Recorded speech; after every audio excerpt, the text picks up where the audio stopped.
Bismillahirrahmanirrahim. Assalamualaikum warahmatullahi wabarakatuh. Bagaimana kabar sahabat semuanya? Semoga sehat walafiat dan selalu berada dalam lindungan Allah Subhanahu wa taala. Bagi sahabat semua yang pengen langsung mendengarkan kajian dari Ustadz Hanan Ataki, bisa langsung skip ke menit 1:30. Puji dan syukur kita panjatkan kepada Allah yang mana pada kesempatan kali ini kita bertemu kembali, kita bersilaturahim kembali lewat channel kajian Hanan Ataki Ibn. Dan alhamdulillah pada kesempatan kali ini pula channel Hanan Ataki Ribbon akan menyajikan sebuah video kajian yang akan disampaikan oleh Ustadz Hanan Ataki. Tapi sebelumnya saya akan membacakan beberapa komentar dari sahabat semua. Ini yang pertama dari Melim LN _.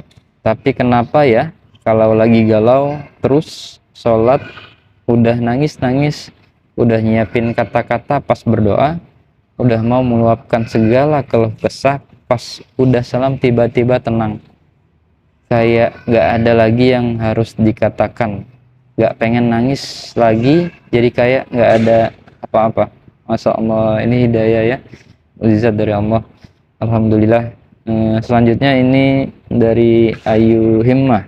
Kok pas banget ya video ini muncul pas suasana hati persis yang disampaikan beliau. Alhamdulillah, ini dari Ayu Himmah ya. Baiklah sahabat semua, kita langsung saja dengarkan video pembahasan dari Ustadz Hanan Ataki. Selamat mendengarkan. Rasulullah SAW itu teladan beliau bukan hanya dalam urusan kelebihan-kelebihan dan keistimewaan beliau. Tapi Rasulullah SAW juga teladan justru dalam kekurangan dan kekeliruan-kekeliruan beliau. Karena Rasulullah SAW adalah manusia, maka Allah telah mentakdirkan Rasulullah itu tidak selalu tepat, tapi selalu benar. Ini dalam bahasa fikih, benar dan tepat itu beda ya. Kalau benar lawannya salah. Kalau tepat lawannya keliru. Kalau benar bahasa Arabnya hak. Kalau salah bahasa Arabnya batil. Kalau tepat bahasa Arabnya shawab. Kalau keliru bahasa Arabnya khata. Apakah Rasulullah selalu benar? Selalu benar. Rasulullah tidak pernah mengajarkan yang batil. Tapi apakah Rasulullah pernah keliru? Pernah. Rasulullah itu berbuat dosa? Tidak. Tapi lupa? Ya. Dan Rasulullah SAW teladan untuk kita bukan cuma ketika beliau tepat. Bahkan beliau teladan untuk kita ketika beliau keliru. Rasulullah SAW bukan cuma teladan buat kita ketika beliau ingat. Tapi juga teladan untuk kita ketika beliau lupa. Nah, teladan ketika Nabi keliru, teladan ketika Nabi lupa, ini jarang dibahas. Padahal itu uswatun hasanah juga loh. Uswatun hasanah dari mana? Kalau kita lupa, kalau kita keliru, kalau kita salah, gimana cara kita untuk tetap on the track, tetap diridhoi Allah, tetap Allah maafin kita kalau kita salah, kalau kita keliru, kalau kita lupa, kalau kita silap, kalau kita berdosa. Caranya adalah kita harus meneladani Nabi ketika Nabi juga berada dalam kondisi yang sama, walaupun tetap Nabi lebih baik daripada kita. Buat saya, laqad kana lakum fi Rasulillahi uswatun hasanah. Bukan hanya ketika Nabi SAW sholatnya khusyuk. Tapi juga ketika Nabi sholat lupa rakaat. Nabi itu pernah sholat harusnya 4 rakaat, lupa jadi 2 rakaat. Terus selesai salam 2 rakaat nih, kayak orang sholat qashar. Selesai salam, sahabat nanya, ya Rasulullah apakah kita mengqashar sholat? Kata Nabi tidak. Memangnya kenapa? Kita sholat 2 rakaat loh Rasul. Kata Nabi beneran? Beneran. Tanya ke sahabat-sahabat yang lain, semuanya bilang iya. Kita tuh sholat 2 rakaat. Akhirnya Nabi berdiri lagi, takbir, melanjutkan 2 rakaat sholat yang tersisa dan menutupnya dengan sujud sahwi. Lupanya Nabi uswatun hasanah. Sehingga kalau kita mengalami apa yang pernah Nabi alamin, kita sholat lupa nih, maka kita punya teladan yang paling baik untuk memperbaiki kesalahan dan kelupaan kita. Oh, kalau saya kurang 2 rakaat, tinggal tambah. Tidak harus diulang dari awal menurut jumhur ulama. Uswatun hasanah. Dan bukan hanya itu, uswatun hasanahnya juga buat kita bahwa Nabi itu nggak pernah sombong, nggak pernah gengsi untuk mengakui bahwa beliau keliru. Itu juga uswatun hasanah. Kan harusnya Nabi itu yang dilihat itu yang ideal-ideal, yang keren-keren, yang istimewa ya. Begitu sekali keliru, Nabi kalau misalnya beliau bukan teladan, beliau nggak akan ngaku. Ah, kalian aja yang nggak khusyuk, kan saya nggak mungkin nggak khusyuk. Saya ini Nabi loh, masa kalian ngomongin saya salah? Nggak. Kalau kayak gitu, beliau bukan uswatun hasanah. Justru karena beliau lapang dada, besar hati, low profile, tawadu, dan mau mengakui kalau beliau memang keliru, disitulah uswatun hasanah dari Nabi untuk kita. Kadang seorang ustadz bisa salah, kadang seorang guru bisa keliru, kadang seorang pemimpin juga salah. Gak boleh seorang pemimpin merasa bahwa dia tuh selalu benar, tuh gak boleh. Karena kalau dia sudah merasa selalu benar, berarti dia sudah mengkultuskan dirinya. Dan Allah mengatakan fala tuzakku anfusakum huwa a'lamu biman ittaqa. Janganlah kalian menganggap diri kalian suci, artinya nggak pernah salah. Jadi pemimpin yang meneladani Rasulullah SAW bukan cuma meneladani dari angle jujur, amanah, profesional, tapi juga meneladani Nabi dari angle apa? Bahwa kalau keliru berbesar hati untuk mengakui. Kalau dinasihati oleh orang lain dan nasihat itu memang tepat dan benar, maka dia menerima dengan lapang dada. Kalau perlu dia berterima kasih kepada orang yang sudah menasihati dia. Bukan malah ilfil, bukan malah menyakiti, bukan malah menzolimi. Ini uswatun hasanah ketika Nabi keliru. Laqad kana lakum fi Rasulillah Laqad kana lakum fi Rasulillahi uswatun hasanah. Pasti di dalam diri Rasulullah itu ada uswatun hasanah. Tapi kan Rasul gak selalu tepat. Walaupun tepatnya itu banyak, sedikit keliru. Tapi tetap ada kelirunya. Bahkan kalau kita baca ayat-ayat Al-Quran, kita akan menemukan lebih dari 1 ayat-ayat teguran terhadap Nabi. Ya kan? Walaupun yang populer 1 surat Abasa. Tapi surat dengan makna yang sama dengan surat Abasa di dalam Al-Quran itu lebih dari 1. Ada beberapa, bahkan lebih dari 3.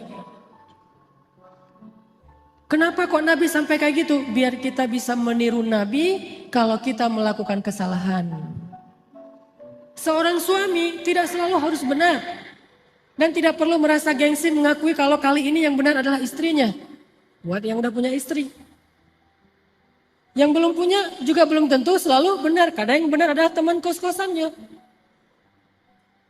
Kadang yang benar adalah mantannya. Kan gak masalah kan? Kalau ditanya kenapa kalian putus?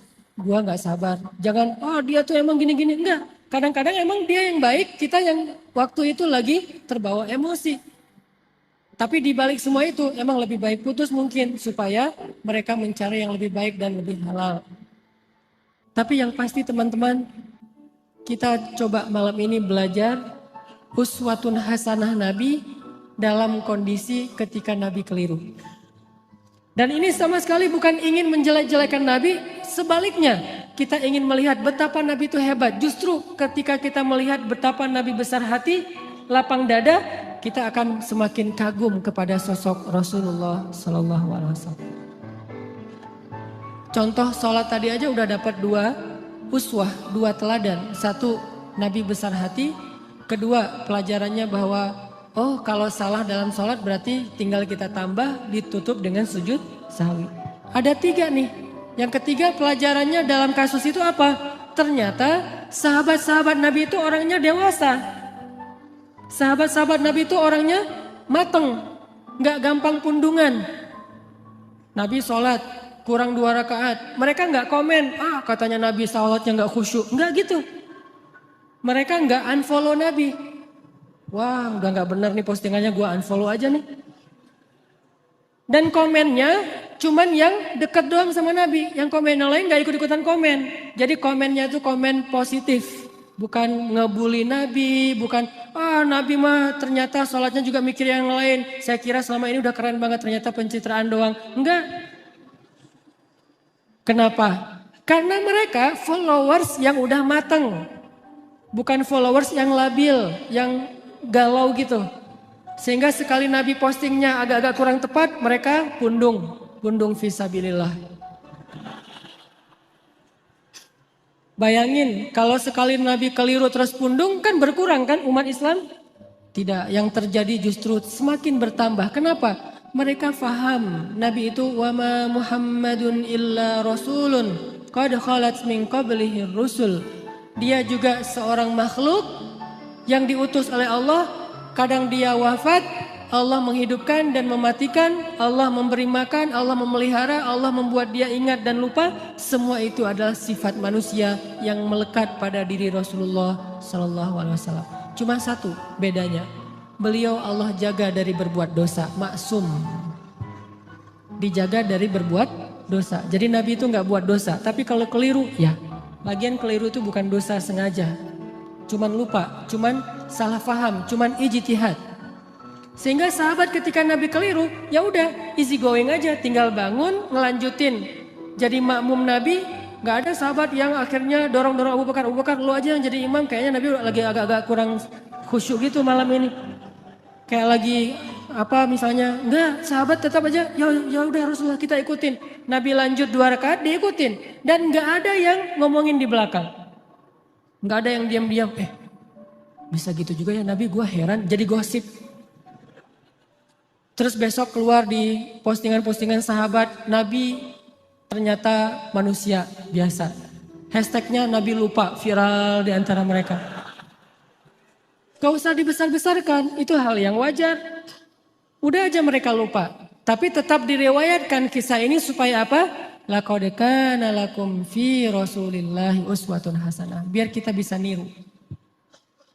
Ini angle uswah hasanah yang coba kita terapkan dalam hidup kita. Menyikapi kalau orang lain keliru. Orang lain itu bisa orang tua, orang lain itu bisa guru, orang lain itu bisa teman, orang lain itu bisa pasangan, orang lain itu bisa tetangga, orang lain itu bisa pemimpin, bisa pejabat, bisa siapa aja. Bahkan orang yang paling soleh sekalipun melakukan kesalahan dan kekeliruan. Salah satu di antara ciri-ciri orang bertakwa yang Allah sebutkan di dalam surat Ali Imran 135. Walladzina idza fa'alu fahishatan aw zalamu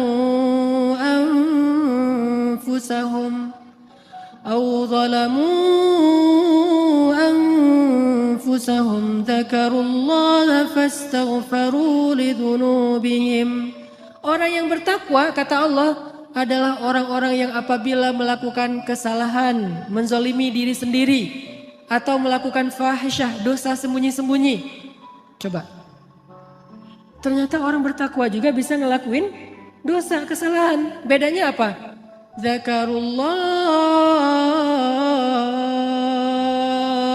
ketika dia sadar, ketika dia ingat, ketika dia diingatkan oleh orang lain, fastaghfaru lidzunubihim, buru-buru dia meminta ampun kepada Allah dan tidak lagi melakukan kesalahan itu. Ini bedanya orang bertakwa sama orang yang tidak bertakwa. Kalau orang yang tidak bertakwa, salah gak mau memperbaiki diri. Kalau orang bertakwa, salah juga, tapi mau segera recovery, memperbaiki diri. Jadi peluang berbuat salah sama antara orang yang bertakwa dengan yang tidak bertakwa, sama peluangnya. Jangan sampai kita mengkultuskan satu orang, satu tokoh, satu kelompok, mentang-mentang mereka membawa slogan-slogan Islam, memakai simbol-simbol Islam, menggunakan penampilan-penampilan yang kesannya Islami, lantas nggak boleh keliru, nggak boleh salah. Wah, hijabnya aja yang syar'i, ternyata pemarah misalnya. Ustadz, mending mana tuh? Orang yang sholat tapi masih korupsi, daripada orang yang nggak korupsi, orang yang jujur tapi nggak sholat. Kan mending yang jujur, walaupun gak sholat tapi yang penting dia jujur. Enggak. Orang yang sholat tapi masih korupsi, sholatnya berpahala, korupsinya berdosa. Orang yang jujur tapi gak sholat, jujurnya berpahala, gak sholatnya berdosa. Masing-masing mendapatkan sesuai dengan amalnya. Faman ya'mal mithqala dzarratin khairan yarah wa man ya'mal mithqala dzarratin syarran yarah. Jadi enggak ada mending-mendingan. Tinggal nanti hisabnya di sisi Allah aja di akhirat. Apakah ini lebih banyak pahalanya atau ini lebih banyak dosa? Allahu a'lam. Yang jelas kita belajar sekarang gimana meneladani Rasulullah sallallahu alaihi wasallam ketika kita salah, ketika kita berbuat dosa, ketika kita keliru, dan juga ketika orang lain yang melakukan kekeliruan dan kesalahan itu. Teman-teman yang dirahmati Allah Subhanahu wa taala, belajar meneladani Nabi Shallallahu alaihi wasallam itu bukan sekedar belajar mendapatkan wawasan tentang perilaku Nabi, bukan. Kita hafal ayat itu tapi tidak menjadi perilaku, tidak jadi karakter, nggak jadi attitude, berarti kita belum meneladani Nabi. Cuma hafal ayatnya doang nih. Kita hafal banyak hadis Nabi, kita baca banyak sirah, buku-buku tebal tentang sejarah Nabi, tapi tidak merubah attitude kita menjadi lebih baik seperti yang dicontohkan Nabi, kita berarti belum belajar dan belum meneladani Nabi. Cuman tahu doang. Itu namanya orang yang musaqqaf, orang yang berwawasan. Belum menjadi orang yang alim, orang yang berilmu. Kenapa? Karena tidak disebut ilmu sebelum dia menjadi rasa di dalam hati dan menjadi perilaku dalam kehidupan. Kalau cuma sekedar wawasan, itu bukan ilmu, itu namanya saqafah, itu namanya wawasan. Makanya malam ini ketika kita belajar uswatun hasanah Nabi SAW, kita coba munculkan tekad dalam diri kita masing-masing. Pokoknya habis dengar sharing malam ini, saya pengen memperbaiki sikap saya di sosmed. Saya pengen memperbaiki sikap saya dengan teman. Saya pengen memperbaiki sikap saya kepada keluarga, terutama orang tua. Saya pengen memperbaiki sikap saya kepada mantan. Cara memperbaiki sikap kepada mantan apa? Unfollow. Gak boleh following ya. Kalau mau sesekali ngelihat, bikin aja 2 akun. 1 akun punya kita, 1 lagi untuk stalking ya. Pengalaman. Enggak boleh. Lupakan mantan. Jangan sampai kita baca atau mendengar cerita-cerita tentang Nabi hanya sekedar oh ya, oh gitu. Jangan. Kalau sekedar oh iya dan oh gitu, berarti ini cuma wawasan nih. Dan kalau cuma wawasan, kita ngaji sampai bertahun-tahun juga, tidak semakin menjadi lebih baik. Harusnya belajar ilmu yang tadi kata Nabi, siapa yang menempuh jalan untuk mencari ilmu, Allah mudahkan jalan ke surga, itu ilmu loh, bukan wawasan yang dicari. Kalau wawasan kita bisa kayak otodidak gitu, kita bisa belajar sendiri dengan dengerin YouTube. Tapi kalau ilmu kan bukan cuma denger. Kita latih tuh, apa yang udah kita dengar kita latih sehari mungkin gak langsung jadi nih. Sama kayak yang barusan kita dengar misalnya tentang gimana berbesar hati dalam menerima masukan orang lain. Kan gak gampang tuh. Gimana berlapang dada mengakui kekeliruan dan kesalahan kita. Walaupun itu menyakitkan, itu gak gampang loh. Tapi kalau kita gak praktekin, berarti apa yang kita dengar itu baru sekedar wawasan. Belum memperbaiki perilaku dan attitude kita. Kita belajar sekarang uswatun hasanah Nabi SAW bukan sekedar pengen tahu penasaran ayatnya mana aja ya, hadisnya gimana aja ya. Kita bukan pengen berdebat dengan dalil, kita pengen memperbaiki diri. Tapi kalau kita pengen berdebat dengan dalil, kita akan lebih fokusnya ke dalil itu riwayat siapa, kemudian teks aslinya kayak gimana, terus kalau perlu di capture. Nanti kalau ada teman kita yang berbeda pendapat tinggal kita broadcast, kita share. Ini sekedar wawasan yang dijadikan bahan perdebatan. Buat apa kalau kayak gitu? Harusnya kita belajar bukan supaya jago berdebat. Bukan kalau kita nanti berdebat dengan teman kita di grup, kita punya banyak argumen, dalil segala macam. Buat apa yang kayak gitu-gitu? Bahkan Nabi aja pernah mendengar sahabat berdebat di dalam Masjid Nabawi, dilemparin debu sama Nabi.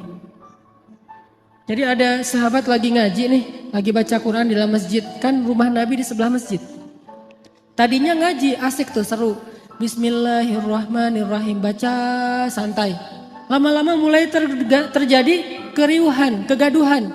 Nabi dalam rumah ngedengar, kok udah mulai ada orang yang teriak-teriak ya. Kok mulai kayak ada orang yang marah-marah. Nabi keluar, melihat mereka lagi berdebat tentang makna satu ayat. Nabi mengambil debu dan melempari mereka dengan mengatakan, kalau kalian membaca ayat Al-Quran, carilah ayat yang mempersatukan kalian. Artinya jangan membaca ayat-ayat yang membuat kalian berpecah belah, bukan ayatnya, tapi persepsi dan tafsiran terhadap ayat. Jadi teman-teman, saya pengen magerin dulu nih, bahwa yang kita belajar malam ini, termasuk saya, kita niatkan untuk memperbaiki perilaku kita.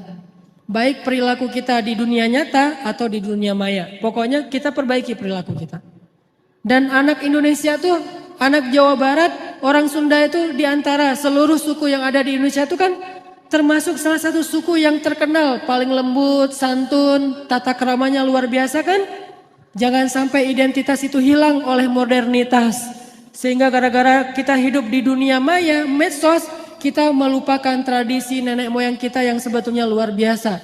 Kenapa tradisi itu harus pindah ke Jepang, harus pindah ke New Zealand, harus pindah ke negeri-negeri yang tidak mengenal agama? Harusnya tradisi itu tetap ada di negeri kita, di negeri orang-orang yang beriman kepada Allah Subhanahu wa taala. Makanya kita perbaiki lagi. Karena saya beberapa kali jalan ke beberapa negara, rahmat dari Allah bukan karena hebat. Kalau orang lain mungkin jalan-jalan itu karena banyak duit ya. Ada yang bahkan sakit kepala dikit jalan ke luar negeri. Di rumah nggak ada bawang ke Singapura ya.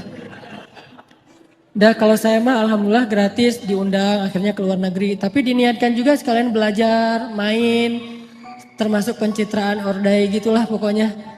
Jalan ke ke Jepang gitu. Kenapa orang Jepang itu attitude-nya lebih Islami daripada kita? Padahal mereka tidak membaca teks-teks agama karena mereka terus berusaha memperbaiki perilaku mereka. Walaupun sisi lain mereka banyak masalah sih. Jalan ke New Zealand, di Auckland misalnya. Itu orang-orangnya itu luar biasa, sangat menjaga perasaan orang lain. Nah, kita punya teks yang sangat ideal. Punya teladan uswatun hasanah yang udah paling keren lah pokoknya. Nggak ada lagi teladan yang lebih keren daripada teladan kita. Emang ada manusia yang lebih keren daripada Rasulullah? Nggak ada kan? Rasulullah itu yang paling keren udah tuh. Yang paling teladan terbaik. Kalau teladan kita udah terbaik tapi perilaku kita nggak terbaik, pasti ada masalah dalam kita meneladani Nabi ini. Bukan Nabinya yang nggak keren. Kita belum meneladani Nabi secara utuh. Baru mengambil wawasan-wawasan dari hadis-hadis Nabi SAW. Alhamdulillah, baiklah itulah tadi pembahasan kajian dari Ustadz Hanan Al-Taki. Semoga bermanfaat buat kita semua dan bisa kita amalkan dalam kehidupan sehari-hari. Itu saja yang dapat saya sampaikan pada kesempatan kali ini. Semoga Allah selalu memberikan kemudahan bagi kita semua untuk menjalankan perintahnya dan menjauhi semua larangannya. Seperti biasa saya akan tutup dengan doa kafaratul majlis yang hadisnya berbunyi dari Abu Hurairah radhiyallahu an berkata, Rasulullah sallallahu alaihi wasallam bersabda, barang siapa yang berada pada suatu majelis, kemudian pada majelis tersebut terdapat banyak perkataan yang tidak berguna, lalu sebelum beranjak meninggalkan majelis mengatakan hal yang ini, yaitu kafaratul majelis, kecuali telah diampuni baginya apa yang ada pada majelis tersebut. Hadis riwayat Tirmizi. Mari kita bacakan sama-sama sahabat semua. Bismillahirrahmanirrahim. Subhanakallahumma wa bihamdika asyhadu alla ilaha illa anta astaghfiruka wa atubu ilaik. Yang artinya maha suci engkau ya Allah, dan dengan memujimu aku bersaksi bahwa tiada Tuhan selain engkau. Aku mohon ampunanmu dan aku bertaubat kepadamu. Sahabat semua, terima kasih telah sudi mendengarkan video kajian pada kali ini sampai dengan selesai. Tak lupa mohon dukungannya, mohon supportnya channel Hanan Al-Taki Reborn dengan mengklik tombol like, subscribe, komentar, dan silakan di-share, silakan dibagikan kepada keluarga ataupun sahabat-sahabat semua. Sekali lagi terima kasih. Wassalamualaikum warahmatullahi wabarakatuh.